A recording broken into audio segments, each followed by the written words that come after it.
দর্শক এদিকে আসেন।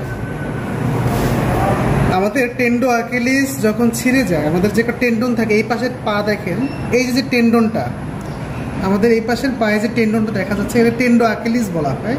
উনার এই ভদ্রলোকের এখানে যদি দেখি একটু ছিঁড়ে গেছে, কমপ্লিট টিয়ার হয়েছে, যেটাকে আমরা টেন্ডো আকিলিস টেন্ডন রাপচার বলি।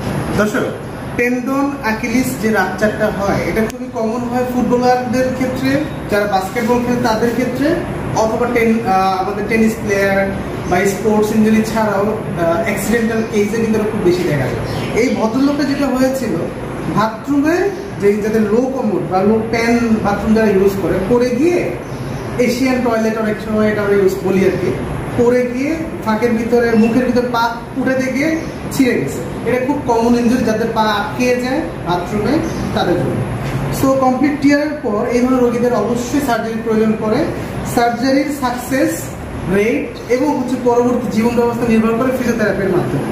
এই ফিজিওথেরাপির মাধ্যমে আমরা তাকে আবার কর্মস্থলে নিতে পারবো, তার ব্যথা কমাতে পারবো, মুভমেন্ট বাড়াতে পারবো।